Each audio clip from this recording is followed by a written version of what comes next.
हेमवती वृषाङ्गजननं सन्नैकतीर्थाटनं दुष्कर्मोपशमं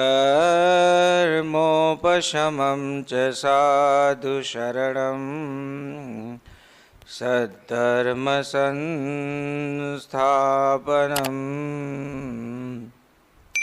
हिंसावर्जितभूरियज्ञकरणं मूर्तिप्रतिष्ठापनम्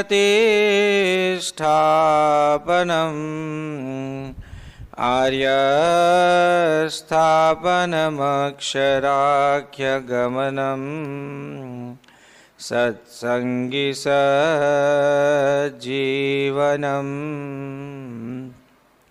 શ્રી સ્વામિનારાયણ ભગવાનની જય।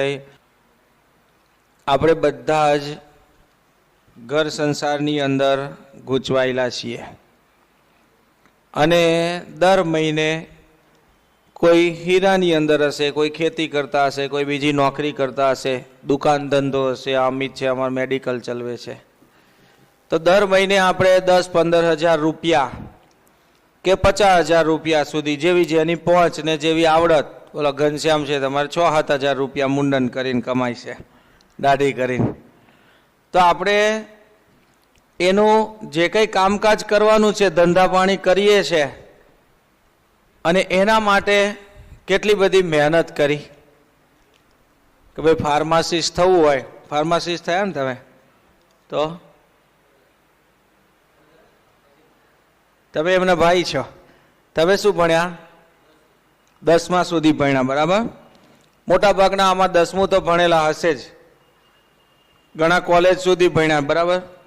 એટલે આપણા મનમાં 6,000ની નોકરી કે 10,000 કમાવા, 25,000 50,000 કમાવા કેટલા વર્ષ ચોપડા ફાડ્યા? 10મા ધોરણ સુધી, એટલે પહેલા ધોરણથી માંડીને તમારે 10મા સુધી જુઓ તો પહેલું, બીજું, ત્રીજું, ચોથું હોય તો ગણિત, ગુજરાતી ને વિજ્ઞાન આવે, સમાજ વિજ્ઞાન બધું ઉમેરાતું જાય। 10મા સુધી તમે ભણો તો હું ધારું છું ત્યાં સુધી ઓછામાં ઓછા 40 જેટલા વિષય તમે ભણી જાઓ, બરાબર કે નહીં? રોજ પહેલા, બીજા, ત્રીજાના 4-4 વિષય ગણો, ભાઈ 6ઠા, 7મા, 8માથી 7-7 વિષય શરૂ થાય, 7 ચોક 28 તો એ વિષય, એટલે 40 જેટલા પુસ્તકો તમે ભણી જાઓ છો। તો એના માટે કેટલી બધી આપણે મહેનત કરીએ છીએ, નોકરી ધંધામાં સફળતા મેળવવા માટે પણ કેટલી બધી મહેનત કરીએ છીએ, કીર્તિ મેળવવા માટે કે કંઈક માન સન્માન આપણને મળે એના માટે પણ કેટલી બધી મહેનત કરીએ છીએ। પણ આપણે સાચા મા બાપ બનવા માટે પ્રયત્ન કર્યો? એના માટે આપણે કેટલું વાંચ્યું કહો? કાંઈ નહીં।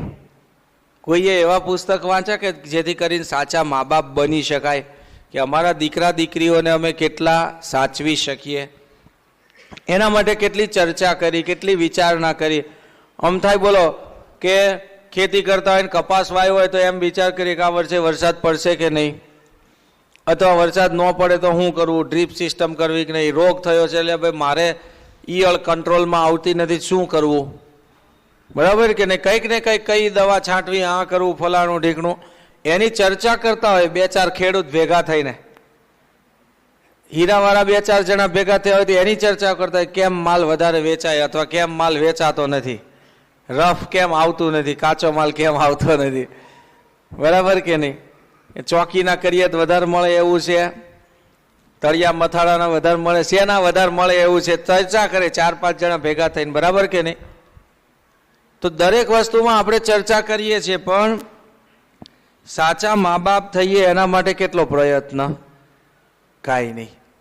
થોડોક વિચાર કરીએ, નોકરી માટે, પૈસા માટે કેટલાય પુસ્તકો યાદ રાખ્યા, વાંચ્યા, એની પરીક્ષા આપી, પણ એક જીવંત વ્યક્તિને સાચવવા માટે, એને રાજી કરવા માટે, એને મેળવવા માટે આપણે કેટલો પ્રયત્ન, અથવા તો એની કોઈ તાલીમ લીધી, એના કોઈ પુસ્તકનું વાંચન, એના માટેની કોઈ ચર્ચા, ટીવીમાં તમે જુઓ તો અત્યારે મોદી સરકારની બહુ કૃપા છે તો ઓનલાઈન ખેતી, તમે કહો ભાઈ મારા ખેતરમાં આવી આવી પરિસ્થિતિ છે તો શું કરવું? તો ગુજરાત સરકારે વ્યવસ્થા કરી, દરેક ગામડાની અંદર કોમ્પ્યુટર છે અને એમ પેલો તલાટી ચલાવે ને તમને માર્ગદર્શન આપે કે ભાઈ આ દવા છાંટવી, આમ તેમ કરવું.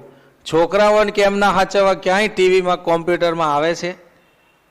કોઈ કાર્યક્રમમાં નહીં. કે માતા પિતા અને નાના બાળકનો સંબંધ કેમ કરીને સારો થાય.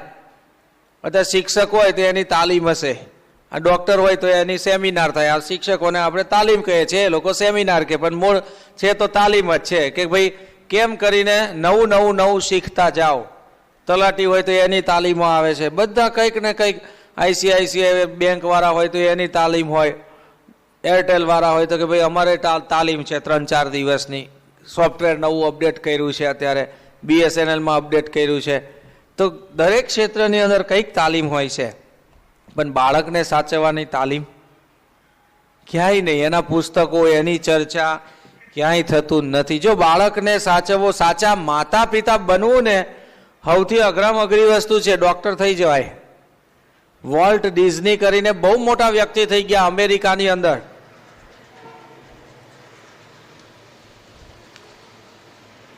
અમેરિકામાં વોલ્ટ ડિઝની નામના બહુ મોટા વ્યક્તિ થઈ ગયા. અને આપણું જે મેક્સેલ વર્લ્ડ છે ને, મુંબઈમાં નામ સાંભળ્યું હશે ઘણાએ, ઘણા ગયા પણ હશે કોઈ. એક્સેલ વર્લ્ડ કરતાં 10 ગણું મોટું છે ડિઝનીલેન્ડ. અને ટીવી કદાચ કોઈ જોતા હોય તો એમાં કાર્ટૂન પણ આવે છે ડિઝનીલેન્ડના. તો એ વોલ્ટ ડિઝની નામનો બહુ મોટો પ્રખ્યાત વ્યક્તિ થઈ ગયો. અને એ એવું કહેતા કે મારી આટલી બધી પ્રખ્યાતિ છે, પણ મારી જે દીકરી છે એને મારે કંઈક કામ કરાવડાવવું હોય તો મારી પ્રખ્યાતિ કામ લાગતી નથી. મારા નોકર ચાકરો હું કહું એમ કરે છે, પણ મારી છોકરી કામ મારું કયું કરતી નથી. જો શું કહે છે, મને એવું લાગે છે કે વિશ્વવિખ્યાત બનવાની અંદર કોઈ માલ નથી. લો, આટલો બધો પ્રખ્યાત થયેલો વ્યક્તિ શું કહે છે, વિશ્વવિખ્યાત થવામાં કોઈ માલ નથી, એના કરતાં તો સાચા મા બાપ થવામાં માલ છે. અમેરિકાની અંદર પેપ્સી કંપની, પેપ્સીના આપણે પેપ્સી પીએ છે ને, થમ્સઅપ, કોકોકોલા, પેપ્સીના CEO એટલે એના મેનેજર, અને આપણા પાછા હિન્દુ છે, ઇન્દ્રા દેવી એનું નામ છે. અને એ એવું કહે છે કે મેનેજમેન્ટ કરવું સહેલું છે, પણ દીકરાઓને મેનેજ કરવાનું બહુ અઘરા છે. આ છોકરાઓને સાચવવા એ બહુ અઘરું છે. આટલી મોટી કંપનીના આમ CEO છે, એ કહે છે કે આ છોકરાઓને મેનેજ કરવા બહુ અઘરું છે. અને કદાચ કશું નહીં આવડે ને તો જ પણ ચાલશે, પણ કહે છે કે એક માતા પિતા તરીકેની જવાબદારી જો તમે નિભાવો ને તો ઘણું થઈ જશે. કોઈને ખબર છે લંડનના ભૂતપૂર્વ વડાપ્રધાન હમણાંની આગળના કોઈ કોણ છે? Tony Blair. ટોની બ્લેયર વડાપ્રધાન થયા, પણ એનો છોકરો એક દાડો એ દારૂનું બહુ ખંડન કરતા, દારૂ ન પીવો જોઈએ. અને એનો છોકરો એક દાડો દારૂ પીને ક્યાંક રસ્તામાં પડ્યો હશે ને પોલીસ વાળાએ પકડ્યો અને બધો હાહાકાર થયો. એ વખતે ટોની બ્લેયર પોતે એવું બોલ્યા કે દેશ ચલાવવો હેલો છે, આખું બ્રિટન ચલાવવું હેલું છે, પણ કે દીકરાને સાચવવો અઘરો છે. આખા વડાપ્રધાન છે કે વડાપ્રધાન બનવું હેલું છે, પણ સાચા મા બાપ બનવું ને બહુ અઘરું છે. તો આપણને આ વાલી જાગૃતિ અભિયાનમાંથી આ શીખવે છે કે સાચા માતા પિતા કેમ ના થવું. આપણને બધાને એવી અપેક્ષા હોય કે દીકરો મારો સાચો દીકરો થાય તો ખરું, બરાબર કે નહીં? આપણે મોટા ભાગનાની ફરિયાદ શું, સ્વામી મારો દીકરો કયું કરતો નથી, આમ નથી, તેમ નથી, સંસ્કારી નથી. એટલે મોટા ભાગની અંદર આપણે કાં તો પરિસ્થિતિનો વાંક કાઢીએ, કાં સહકાર્યકર્તાઓનો વાંક કાઢીએ, અને કાં બીજાનો વાંક કાઢતા હોય છે. છોકરો પરીક્ષામાં નપાસ થાય શું કે સ્વામી પેપર બહુ અઘરું આવ્યું હતું ને એટલે નપાસ થયો. તો પેપર કાંઈ આ 2 પૂઠા વચ્ચેનું જ હતું કે નહીં? 2 પૂઠાને બહારનું કાઢ્યું હતું પેપર, અને આખું વર્ષ તને ચોપડી ભણવા માટે આપી હતી, શિક્ષકે શીખવાડ્યું છે, ટ્યુશનમાં ગયો છે, તો એ શું કે નપાસ થાય એટલે કે સ્વામી પેપર બહુ અઘરું હતું. ઘણી વખત કે સાહેબ છે ને એ ચા પીધા વગરના બેઠા છે પેપર તપાસવા, જેમ આવે એમ લીટા તાણી દીધા લાગે છે. એટલે આપણે શું કરીએ, પરિસ્થિતિનો વાંક કાઢીએ, બીજા વ્યક્તિઓનો વાંક કાઢીએ, પણ આપણો વાંક કાઢતા નથી. કે 1 વર્ષમાં વાંચ્યું નહીં એ વાંક નથી જોતા. એમ શું કહીએ આપણે કે અમારો દીકરો જો ને બગડી ગયો હે, આપણો વાંક કાઢતા નથી. સાચો દીકરો બને એવી અપેક્ષા રાખીએ છીએ આપણે. દરેક વ્યક્તિ, જો હમણાં તમે ગાડી લઈને નીકળો ને, બાઇક લઈને, હા જોયું આવા ને આવા છે, ક્યાં સામે રસ્તે ભટકાય છે, બોલો ડાબી બાજુ ચલાવવાની, સામે આવે છે લે મારો વાલો, તરત જ કહીએ. પણ કોક દી આપણે ઉતાવળમાં હોય ને જવું હોય, એ તો આ તો બધું હાલે ભાઈ, હવે ઇન્ડિયા છે ને એમાં કાંઈ થાય નહીં. કોણ જુએ છે ટ્રાફિકના નિયમો કે? જો આપણે જવાનું હોય ને તો કાંઈ નહીં, બીજાનો વાંક ક્યારે કાઢીએ? આપણે સીધા હાલતા હોય ત્યારે બીજાનો વાંક કાઢીએ કે આ બધા આવા છે. સ્વામી વિવેકાનંદને બહુ સારી વાત લખી. સ્વામી વિવેકાનંદ શું કહેતા કે એક વ્યક્તિ એવું બોલ્યો કે આખી દુનિયા ખરાબ છે, આખી દુનિયા બગડી ગઈ છે, આખી દુનિયા બગડી ગઈ છે. તો આખી દુનિયામાં તમે આવી ગયા કે નહીં? આપણો ભાવ શું છે કે આખી દુનિયા બગડી ગઈ છે, હું એકલો સુધરેલો છું, પણ આખી દુનિયામાં તમે આવી ગયા કે નહીં? એટલે મોટા ભાગે આપણે શું કરીએ છીએ, સામેવાળાનો વાંક, કાં સામેવાળા પાસે એવી અપેક્ષા કે ભાઈ તું સુધરી જા ને, તું આમ કર ને, તું તેમ કર ને, અમારો દીકરો કહ્યું માનતો નથી, આમ કરતો નથી, તેમ કરતો નથી. પણ વાલી જાગૃતિ અભિયાન એટલે એ જ છે કે માતા પિતા સાચા મા બાપ થશે તો દીકરો ઓટોમેટિક સાચો દીકરો થવાનો છે, દીકરી તમારી ઓટોમેટિક સાચી દીકરી થવાની છે.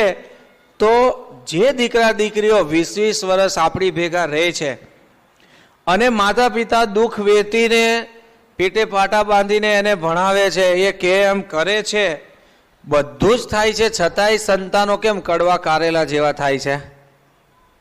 તોય કેમ આપણા દીકરા દીકરીઓ કડવા કારેલા જેવા થાય છે? કારણ શું છે?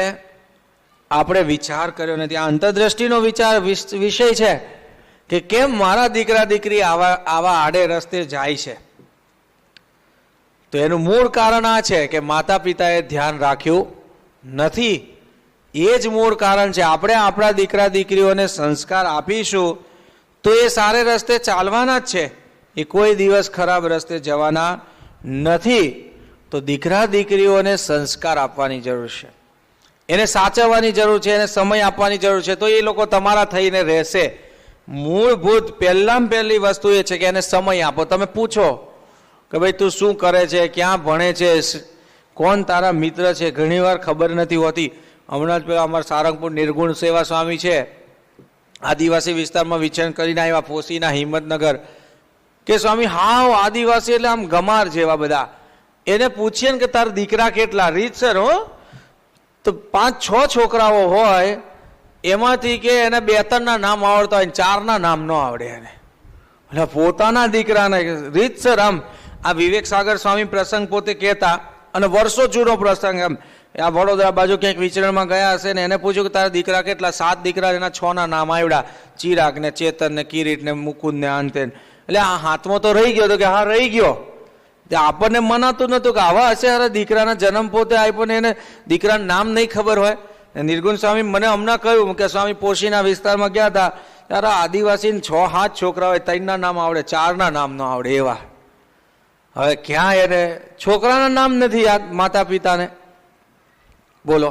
ક્યાંય રખડતા હોય છે છોકરાઓ, પેલા ભૂંડના બચ્ચા, કૂતરાના બચ્ચાને જેમ જન્મ આપી દીધો, પછી એની જાતે રખડતા મોટા થઈ જાય. ક્યાં સમય આપવાની વાત, ક્યાં સંસ્કારની વાત? તો જો મહેનત વગર છે ને ઘાસ ઉગે, ઘઉં ના ઉગે કોઈ દિવસ. ઉગે મહેનત વગર ઘઉં એમને એમ? ક્યાંય ઘઉં ન ઉગે એમને મહેનત વગર, ઘાસ ઉગી જાય બધું. એ તો મહેનત કરવી જ પડે. સારા છોકરાઓ, આપણા દીકરા દીકરીઓ સારા થાય, માતા પિતા સાથે પ્રેમ કરતા થાય અને આપણું કહ્યું માને, ઘરની અંદર એકદમ નંદનવન જેવું વાતાવરણ હોય, જ્યાં જઈને આનંદ આવે, તો એના માટે આપણે એને સમય આપવો પડશે. લંડનની અંદર હેમિલ્ટન વિસ્તારની અંદર એક બાઈ રહેતી હતી, અંગ્રેજ બાઈ. ટ્રેનમાં આવતી હશે અને સામે એક છોકરો બેઠો, તો એને પૂછ્યું એટલે કઈ જગ્યાએ રહે છે? તો કે બ્રિટન સ્ક્વેરમાં રહું છું. કે કયા બંગલામાં આવે છે? ગોલ્ડન પ્લાઝામાં. કઈ રૂમ, કયો માળ? તો કે 5મો માળ. કઈ રૂમ? 105મી. શું નામ તારું? પીટર. કે ઓહો, આ તો મારો જ છોકરો છે, આ તો મારો છોકરો. ઓલો જોક્સ જેવું નથી હો, સમય પસાર કરી બસની અંદર નહીં, 2 જણા જતા હતા બોટાદથી અમદાવાદ, અને બંને જણા કે તમે ક્યાં રહો છો? કે બોટાદમાં. કે તું ક્યાં રહે છે? ઓલો એક છોકરો હતો 21 વર્ષનો ને એક બીજો 40 વર્ષનો ભાઈ બેઠો હતો. કે તમે ક્યાં રહો છો? કે હું બોટાદમાં. તો તું ક્યાં રહે? કે હું બોટાદમાં જ રહું છું. તો કે ક્યાં રહે? કે વિવેકાનંદ સોસાયટીમાં. તો કે તમે ક્યાં રહો છો? કે હું વિવેકાનંદ સોસાયટીમાં રહું છું. પછી કે કયું ઘર? તો કે આ પહેલી શેરીની અંદર ચોથું મકાન. કે તારું કયું મકાન? કે પહેલી શેરીમાં મારું ચોથું મકાન. ઓલો બાજુવાળો સાંભળતો એને આશ્ચર્ય થાય કે હારા એકની એક જગ્યાએ રહે તો ઓળખતા નથી. કે એટલે તમે બેઉ જણા એક જ જગ્યાએ રહો છો આ ચોથા નંબરના મકાનમાં, વિવેકાનંદમાં, બોટાદમાં, તોય ઓળખ નથી. કે ઓળખીએ છીએ ને બધા તો ટાઈમ પસાર કેમ ન કરવો? કે બસમાં ટાઈમ પાસ કરીએ છીએ બેઉ જણા. આ બાઈને એવું નહોતું ટાઈમ પાસ કરવાનું કે ભાઈ તું ક્યાં રહે છે, તારું નામ શું? ના, એ બાઈ સમાજ સેવિકા હતી, સમાજ સેવાનું કામ કરતી. એના છોકરાને ગુરુકુળમાં ભણવા મૂકી આવી હતી. 5 વર્ષ સુધી એની ખબર જોવા ગઈ નહોતી. છોકરાને ભૂલી ગઈ હતી સમાજ સેવા કરવામાં. લ્યો, છોકરાઓને સમય આપો, એને પૂછો તમે કે ભાઈ શું કરે છે. આ તો ટાઈમ નથી એટલે ગુરુકુળમાં ભણવા મૂકી આવ્યા. લો, બીજે હોસ્ટેલમાં ભણવા મૂક્યા, પછી છોકરો શું ખાય છે, શું પીવે છે, 6ઠ્ઠા 7મા સુધી છોકરાને ભેગો જ રાખવાનો. માતા પિતાનો એને પ્રેમ મળે તો એ છોકરાનો વિકાસ સારો થાય. 8મા 10મા પછી ભલે કોલેજમાં બહાર બીજે ભણવા જાય એનો વાંધો નથી, પણ નાના નાના છોકરાઓને તમે બહાર મૂક્યા હવે એ છોકરાઓ બધા એને માતા પિતાનો પ્રેમ મળે જ નહીં, એનો વિકાસ ના થાય. તો એને દીકરાઓને તમારે સમય આપવો પડે. નાના છોકરા બુદ્ધિશાળી હોય છે ઘણી વખત. અમેરિકામાં એક છોકરાએ એના બાપુજીને કહ્યું કે બાપુજી એક પ્રશ્ન પૂછું? કે ના, બે મારું માથું ખાય નથી, જા રમવા બહાર ભાગ. કે પપ્પા એક પ્રશ્ન પૂછવા દો. કે હારું પૂછ. કે તમારો પગાર કેટલો? કે જા પૈસા માગીશ મારી પાસે વાપરવા, ભાગ અહીંથી, રમવા જતો હાલ. કાંઈ જવાબ નથી કહેવાનો. કે ના, કયો ને નહીં પૈસા માંગુ. શું કે છે? જવાબ આપો ને, નહીં પૈસા માંગુ એક જ વાર. તો કે મારો પગાર $20 છે કલાકનો. અમેરિકામાં પગાર કેવો હોય છે? કલાકમાં હોય. આપણે આખા દિવસનો 150, 200 કે 300, 500 રૂપિયા, એમ અમેરિકામાં $20 એક કલાકનો પગાર છે. કે $10 આપો ને. કે જો મેં તને કહ્યું હતું ને મારી પાસે પૈસા માગીશ. કે જા ભાગ અહીંથી, $10 નહીં મળે. રોજ આવા પગાર પૈસા માંગ કરે છે ને ક્યાં વાપરી આવે છે મને ખબર પડતી નથી. મફતના પૈસા આવે છે, ખીજાણું એના પપ્પાને બરાબર. પછી કે આપો ને છેલ્લી વાર, હવે નહીં માંગુ. પછી તો એને $10 આપ્યા. જા હવે ફરી માંગતો નહીં. તો પેલો છોકરાએ શું કર્યું? ખિસ્સામાંથી બીજા $10 કાઢ્યા. એ બચત કરતો હતો ને એમાંથી, અને 10 ને 10 $20 ભેગા કરી એના પપ્પાને આપ્યા. લો $20. અને કે કલાક તમે મારી જોડે બેહીને વાત કરો, આ તમારો કલાકનો પગાર થઈ ગયો. કલાકનો આ પગાર તમારો, લો મારી જોડે કલાક તમે વાતો ચીતો. જો છોકરાને શું અપેક્ષા હોય છે, એને તમે $10, $20 આપી દો, એ અપેક્ષા નથી. $20 એટલે કેટલા રૂપિયા થયા? 1000 રૂપિયા થયા. એને 1000 રૂપિયા આપી દો એની અપેક્ષા નથી, પણ તમે સમય આપો. તમે દીકરાને પૂછો તો એના માટે આપણે સમય. 1928ની અંદર એક બાઈને નોબેલ પ્રાઇઝ મળ્યું. નોબેલ પ્રાઇઝ એટલે તો ખબર છે ને આપણને, દુનિયાનું સૌથી મોટામાં મોટું ઇનામ છે. આખી દુનિયાનું મોટામાં મોટું ઇનામ નોબેલ પ્રાઇઝ. અને એ કંઈ બધા વ્યક્તિઓને મળી ન જાય. હી ફિલ્મ જેટલા રહેતા હોય બધાને ન મળે નોબેલ પ્રાઇઝ. નોબેલ પ્રાઇઝ તો આમ આખા બોટાદમાં નહીં, આખા અમદાવાદ જિલ્લામાં એકાદું જણાને, ભાવનગર, આખા ગુજરાતમાં, હજી સુધી ગુજરાતમાં કોઈને નોબેલ પ્રાઇઝ મળ્યું એવું જોયું નથી. યાદ આવે છે કંઈ દેસાઈ સાહેબ કોઈને મળ્યું એવું? ભારતમાં પણ આમ ગણ્યા ગાંઠ્યા પેલા શું કહેવાય, રવિન્દ્રનાથ ટાગોર ને જગદીશચંદ્ર બોઝ ને આપણા ગુજરાતના થઈ ગયા. પેલા ડૉક્ટર વિક્રમ સારાભાઈને મળ્યું છે? કદાચ એને નથી મળ્યું નોબેલ પ્રાઇઝ. તો નોબેલ પ્રાઇઝ એટલે તો આખા દુનિયાનું મોટામાં મોટું ઇનામ વિક્રમ સારાભાઈને નથી મળ્યું. આખું ભાભા એટોમિક રિસર્ચ સેન્ટર બનાવનાર પોતે, એને પણ મળ્યું નથી. તો બહુ મહેનત અને બહુ પ્રદાન હોય ત્યારે મળે. હવે આ બાઈ જે હતી એને પોતાને આ ઇનામ મળેલું, સિગરી ઉસ્નત નામ એનું. અને બધા પત્રકારો નોબેલ પ્રાઇઝ મળે એટલે બધા, હવે એના કરતાં નોબેલ પ્રાઇઝ મળવા માટે બધા ફોટોગ્રાફર અને વિડીયો નાન બધા આવી ગયેલા. પછી ઓલીબાઈને કીધું કે તમને અમારે ઇન્ટરવ્યૂ લેવું છે, મળવું છે. એને શું કહ્યું કે અત્યારે તમારે મળવાનો સમય નથી, તમે બધા પાછા વયા જાઓ, કારણ કે હું મારા દીકરાને સુવડાવી રહી છું. હવે જે માતા એના દીકરાને હુવડાવવા માટેનો ટાઈમ કાઢતી હોય અને પ્રખ્યાતિ માટેનો ટાઈમ જવા દેતી હોય, એ માતાના દીકરા હારા થાય. હવે આપણે ટીવી સિરિયલ જોવામાંથી નવરા પડતા ન હોય, પછી આપણા દીકરા દીકરી ક્યારે હારા થાય? છોકરો પૂછતો હોય કંઈ એના જવાબ તો આપો. એને જોવો તો ખરા, એને સાંભળો તો ખરા ભાઈ કયા ધોરણમાં ભણે છે, ગૃહ કાર્ય કરે છે કે નહીં, એની રુચિ શું છે, એને ખાવાનું શું ભાવે છે, કપડાં કેવા ગમે છે. આપણે શું કરીએ, મોટા ભાગે આપણી જે ઈચ્છા હોય ને એ છોકરા ઉપર ઠોકી બેહાડીએ. આપણે આપણો કોટ કે લે આ કોટ મારા માપનો છે તું પહેર, ઓલો જાડિયો હોય એટલે ભાઈ તું જાડિયો છું હું પાતળો છું, મને ક્યાંથી તારો કોટ પાટલું થાય, દોરડું બાંધું તો થાય પાટલું, નકર લહેરી પડે એવું છે. હવે આપણે શું કરીએ, આપણા છોકરાને બધા આપણા જ કપડાં પહેરાવી દઈએ કે ના અમે આવું કરતા હતા તમે આવું કરો. પણ એને પૂછો, એની રસ રુચિ પૂછો કે અમે આવું કરતા હતા મને આવું ગમે તું આવું કર. એમ નહીં, ઘણા મા બાપ એવા હોય છે 90% લાયા ના મેડિકલમાં જ જાતું. એટલે ભાઈ પેલા છોકરાને પૂછો કે સ્વામી મારે એન્જિનિયરિંગમાં જવું છે અને મારા મમ્મી પપ્પા મને મેડિકલમાં જ મોકલે છે પરાણે. હવે એ છોકરાને તમે મેડિકલમાં દાખલ કરી દીધો, ભણે એ મરતું મરતી કાન હલાવે એવું છે, ન ભણે. પણ મૂળભૂત વસ્તુ છે ને, છોકરાઓને સમય આપો, એને સમજો એ શું કહેવા માંગે છે, તમે પૂછો એને, તો દીકરાઓને સંસ્કાર આવશે. એની સાથે સાથે આપણું પણ વર્તન એવું સારું જોશે. હવે આપણું વર્તન સારું નહીં હોય, આપણે 10 ઠૂઠા બીડીઓ પીતા હોય અને ઝટપટ ને ગુટકા ખાતા હોય, પછી છોકરો, આપણે હોલસેલનો ધંધો કરીએ, છોકરો રિટેલનો તો કરે કે નહીં.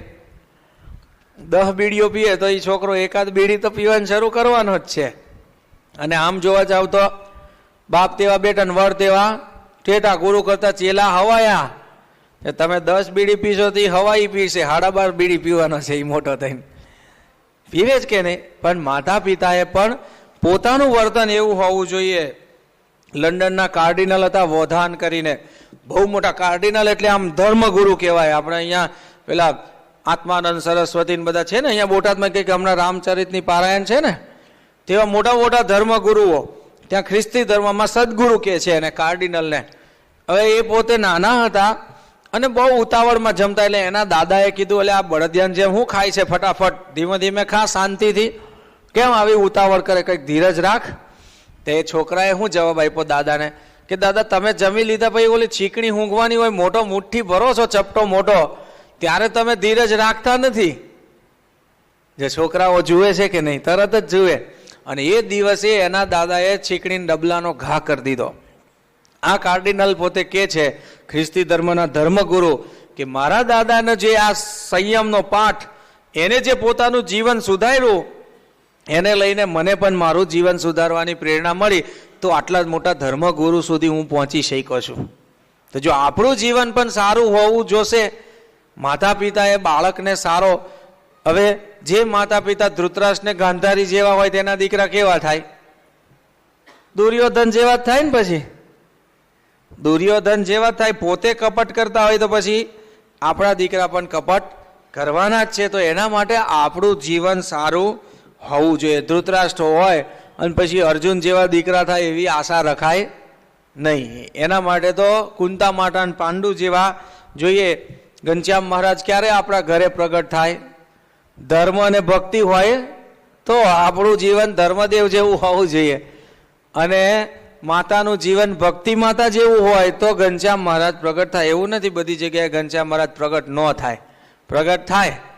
ઘનશ્યામ મહારાજ જેવા દીકરા થાય આપણા, એવું કાંઈ નથી. સતી અનસોયા અને સીતા અને દ્રૌપદી જેવા દીકરા દીકરીઓ પણ થાય. પણ આપણું જીવન, આપણું વર્તન સારું હોય તો. લક્ષ્મણજીને રામ ભગવાન રસ્તાની અંદર પૂછે છે, લક્ષ્મણને શું કહે છે કે લક્ષ્મણ તારું આવું જીવન કેવી રીતે થયું? જ્યારે સીતાજીના રાવણ અપહરણ કરી ગયો અને ઘરેણા એને નાખ્યા, ત્યારે લક્ષ્મણજી શું કહે છે કે નાહમ જાનામી કેવી રે, નાહમ જાનામી કુંડલે નુપરત્વ બી જાનામી નિત્યમ પાદાબ્જ વંદનાથ. એવું સીતા માતાના નાકની નથની ઓળખતો નથી, કાનના કુંડળ નથી ઓળખતો, બંગડી નથી ઓળખતો, ખાલી એક ઝાંઝર ઓળખું છું, કારણ કે રોજ હું દર્શન કરવા જાઉં છું. એ વખતે રામ ભગવાન પોતે પ્રશ્ન પૂછે છે કે કેવો વ્યક્તિ હોય તો એનું મન સુંદરી સ્ત્રીને જોઈને ચલાયમાન ન થાય? ત્યારે લક્ષ્મણે શું જવાબ આપ્યો? પિતા યસ્ય શુચિર્ભૂતમ માતા યસ્ય પતિવ્રતા ઉભાભ્યામેવ સંભૃત તસ્ય નો ચલતે મનઃ.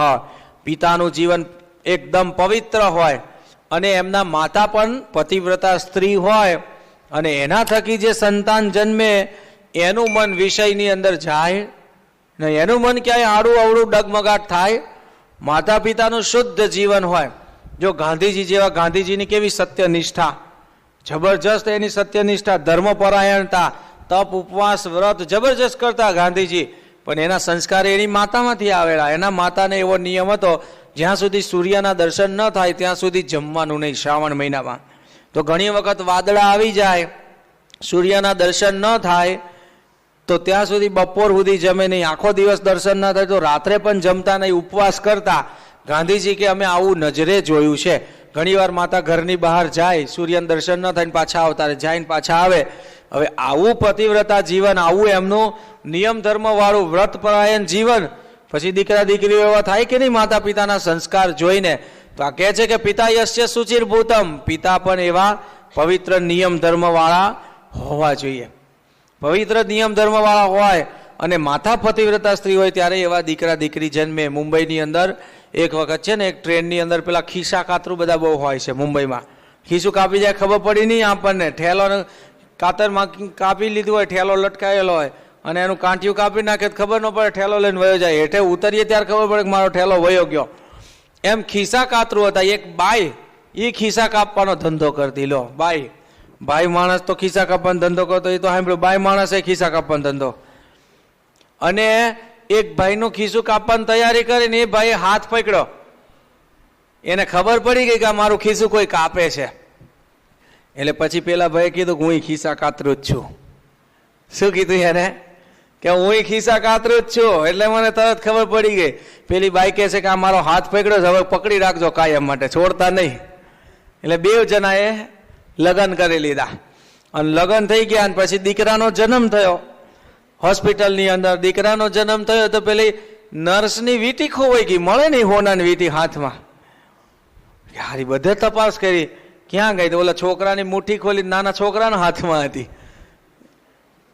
માતા યસ્ય ખિસ્સા કાતરું, પિતા યસ્ય ખિસ્સા કાતરું. તે પછી એના દીકરા હોય ખિસ્સા કાતરું જ થાય ને. જન્મે ત્યાંથી ચોરી કરવાની શરૂ કરી દીધી. હવે આપણે માતા પિતાના જીવનમાં જ સંસ્કાર ના હોય, બાળકના જીવનમાં ક્યાંથી સંસ્કાર આવવાના? એટલા માટે માતા પિતાએ પણ જીવન પવિત્ર, પેલું સંતાનોને સમય આપો, સાથે સાથે આપણું જીવન પણ સારું બનાવો.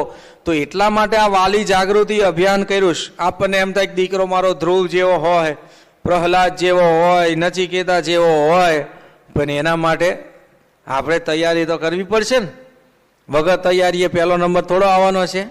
પરીક્ષાની અંદર આ રેખડા કરો, નાટા માર્યા કરો. અમારે ત્યાં ગોંડલ ગુરુકુળમાં પેલો બાબુ ભરવાડ છે અમારે હારે ભણતો, અને એનો નિયમ હતો બાબુ ભરવાડનો. અમે બધા હારે ભણતા. એ કે રખડે ઈ રાજા ને ભણે ઈ ભિખારી. શું કે? રખડે ઈ રાજા ને ભણે ઈ ભિખારી. કારણ કે રખડનારો રાજા ને પાણીપુરી ખાવાની, કોલેજ ચોકડી આંટા મારવા જવાના, ભણવાનું જ નહીં, ચિંતા નહીં, રાજા થઈને ફરે ને. અને ઓલો બિચારો ભણે એ ભિખારી, અમે જેવા ચોપડા લઈને આખો દી ગોખેર રાખવાનું, નહીં પિક્ચર જોવા જવાનું, નહીં પાણીપુરી ભાજી ખાવાનો, હવાજ લેવાનો, નહીં કાંઈ મોબાઈલ મચેડવાનો. તો રાજા ખરેખર કોણ કહેવાય? રખડે એ રાજા, ભણે એ ભિખારી. એવું જ છે કે નહીં? ઓલો બિચારો થાકી ગયો હોય વાંચી વાંચીને આખો દિવસ ને રાત, એને કાંઈ મોજ શોખ નહીં. પણ અત્યારે બાબુ એ ભિખારી છે, અત્યારે ખરેખર ભણ્યો નહીં તો. પટાવાળાની નોકરી છે એની સ્કૂલમાં, અમે જે સ્કૂલમાં ભણતા ત્યાં ઘંટ વગાડે અત્યારે. અને જે ભણતા હતા એ બધા ડોક્ટર એન્જિનિયર થઈને ક્યાંના ક્યાંય આગળ વયા ગયા. પણ તમે ભણો નહીં, મહેનત જ ન કરો તો ક્યાંથી નંબર આવવાનો, ક્યાંથી પૈસા કમાવાના, ક્યાંથી સુખ શાંતિ? પણ એના માટે તૈયારી કરવી પડશે. દીકરા દીકરીઓને આપણે સંસ્કાર, અને એ 15-16 વર્ષના થાય, 20 વર્ષના થાય ને આપણા હાથમાં રહે. તમને માતા પિતાને પૂછ્યા વગર એક ડગલું ન ભરે એવા દીકરા દીકરી જોતા હશે તો આપણું સંસ્કારી જીવન જોશે. જો પ્રમુખ સ્વામી મહારાજ નાના નાના દીકરાઓ માટે, આપણા માટે, સત્સંગીઓ માટે કેટલો સમય કાઢે છે, એને સમજે છે, એની રુચિ જાણે છે, બધું જ. બાપાને નાના નાના છોકરાઓ માટે સ્વામીની એટલી આર્ષ દ્રષ્ટિ છે કે આ નાના છોકરા ભવિષ્યમાં થઈને મોટા થશે અને એ આખા દેશનું ભવિષ્ય ઘડશે. નાના નાના પેલા મયુર અજમેરા છે, પેલો દેવ અજમેરા છે, સારંગપુરમાં યોગમુનિ સ્વામી હાજર હતા. આપણા યોગેશનો દીકરો રાવજી કાકા આણંદવાળા, બાપા એ વખતે ભોજન ખંડમાં બેસતા જમવા, અને યોગેશ મુલાકાત બાપા આપતા. યોગેશભાઈ આગળ ગયા અને પછી એનો નાનો ટાબરિયો આવ્યો બાપાને પગે લાગવા.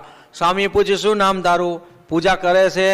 કે તિલક ચાંદલો કરે, પગે લાગે છે દાદાને. રાવજી કાકા આપણા ત્યાં આણંદના બહુ મોટા હરિભગત, એના પેટ્રોલ પંપ અને બહુ સેવા બધી એની. ધામમાં ગયા રાવજી કાકા કે દાદાને પગે લાગે છે? તો કે હા. કેવી રીતે લાગે છે? લાગતો પગે પંચાંગ પ્રણામ કરાવડાવ્યા બાપા એની હાજરીમાં. સ્વામીએ કેટલો ટાઈમ આપ્યો. હવે આપણને શું થાય કે હવે નાના છોકરાને હાચવીને હું કહું, દેસાઈ સાહેબ જેવાના આશીર્વાદ આપે, 11,000ની સેવા કરે રસોઈની. હવે આને ટાબરિયો હું રસોઈની સેવા કરું, પણ બાપાને છે કે આ છોકરા નાના થઈને મોટા થશે અને પાકા સત્સંગી થશે અને આખા દેશને સુધારવાનું કામ આ નાના નાના છોકરાઓ કરશે અને એના ઘરની અંદર સુખ શાંતિ રહેશે. કારણ કે સત્સંગીનો પરિવાર એ કોનો પરિવાર? બાપાનો પરિવાર છે. બરાબર કે નહીં? આપણા ઘરની અંદર ઝઘડા હશે તો ટેન્શન કોને?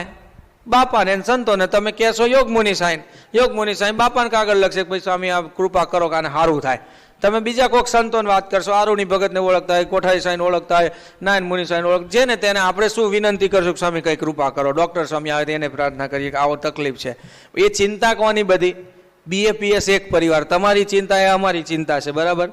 તો બાપાને એ ચિંતા છે કે અમારા સત્સંગી પરિવાર, BAPSનો પરિવાર મારો પરિવાર છે ને મારા ઘરમાં ક્યાંય ઝઘડો ન હોય, મારા ઘરનો દીકરો કોઈ દીકરીને લઈને ભાગી ન જાય, અથવા દીકરી છે બીજાને કોકને લઈને ભાગી ન જાય, એને કાંઈ તકલીફ ન હોય, ખૂન મારામારી કરે ને વ્યસને ચડી ન જાય. બાપા એના માટે કેટલો ટાઈમ આપે છે સ્વામી. ગમે તેવા નાના છોકરો આવ્યો હોય, પેલો કિશોર આવ્યો હોય તો સ્વામી એના માટે ટાઈમ કાઢે, એને સમજાવે કરે, માતા પિતાને પગે લાગવું, વ્યસન ન રાખવું, હરખું ભણવું, આ કરવું તે કરવું. યોગી મહારાજ પણ નાના છોકરા એક વખત ફરિયાદ કરી આણંદની અંદર કે બાપા આ બધા છોકરાઓ છે ને એટલા બધા મંદિરમાં આવીને ધમાલ કરે છે અને વડીલો હોય ને દાદા ધમકાવે, બધા છોકરાને કાઢી મૂકે. યોગી મહારાજ કે ભલે ધમાલ કરે, મંદિરમાં તો આવે છે ને રાખવા એને હાચવવા. યોગી મહારાજ પ્રસાદ આપે, ધૂન બોલાવડાવે અને બધા છોકરાઓને એક એકને હાચવીને આશીર્વાદ આપે. લ્યો આપણને કંટાળો ચડે કે આટલા 5-25 જણા વાંદર સેના ભેગી થઈ હોય, માથું આપણું દુખાડી મેલે. અને ખરેખર એવું છે, નાના છોકરાઓને હાચવવા બહુ અઘરું છે. એક વખત ઓલો બિરબલ ને અકબર ને બિરબલ ને વાતચીત ચાલી, એમાં થયું કે નાના છોકરાને કે બહુ હાચવવા અઘરા. અકબર કે એમાં હું અઘરા? કે હાચવો જોઈએ કોક દિવસ. એક નાનો છોકરો લાવ્યા અને બિરબલ ને અકબર રાજા, ઓલો છોકરો કે મારે ઘોડા ઉપર બેસવું છે. તો કે હા લઈ આવી તારી હારું ઘોડો. તો કે ના એમ નહીં, તમે ઘોડો થાવ. અકબર ને ઘોડો કર્યો અને ઓલા એની ઉપર બેઠો, ચલ મેરા ઘોડા, ઠીક ઠીક ઠીક. એને ઘોડો બનાવીને ફેરવ્યો બધે. હવે રાજા હો, પછી કે મારે શેરડી ખાવી, શેરડી લઈ આવો. તો શેરડી લઈ આવ્યા.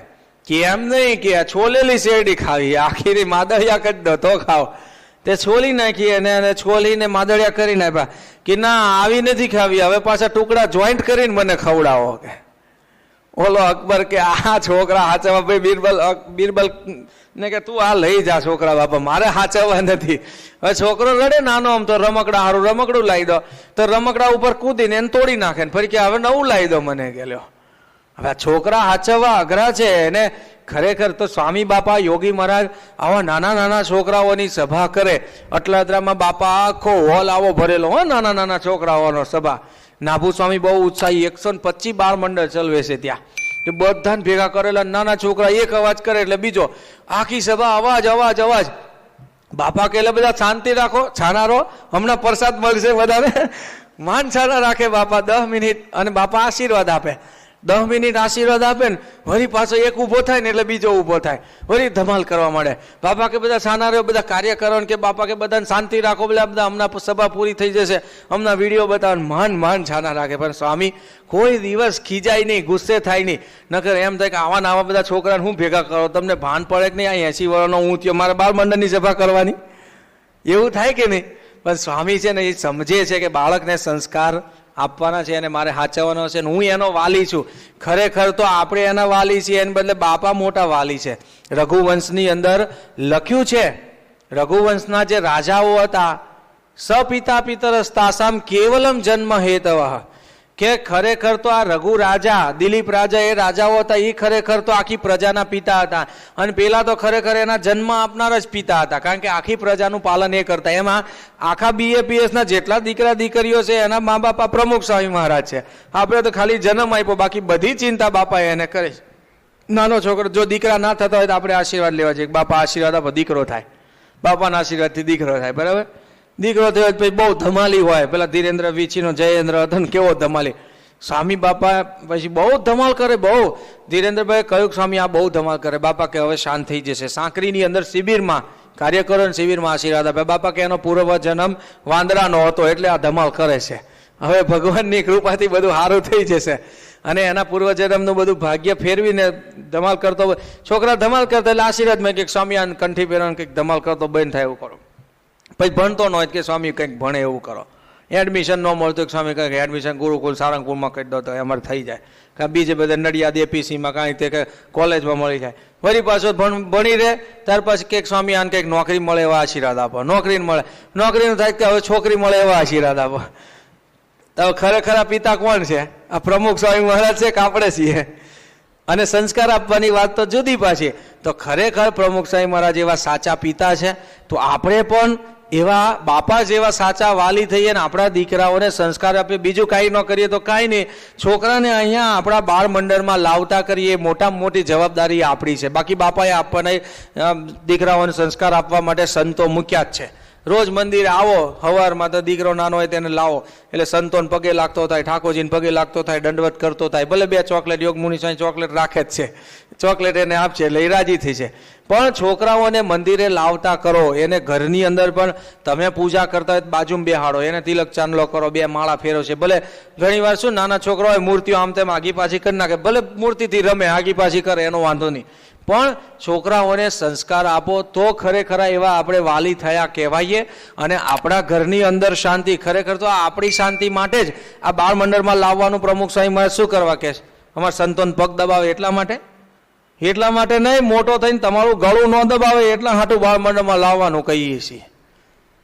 એટલા માટે બાળ મંડળમાં છોકરાઓને મૂકવાના છે, એને સત્સંગમાં લાવવાના છે. અને ખરેખર વાલી આપણે થવાનું છે. આપણા દીકરા દીકરીઓ સત્સંગી થાય એવું કરીએ એ જ મહારાજ સ્વામીના ચરણમાં પ્રાર્થના.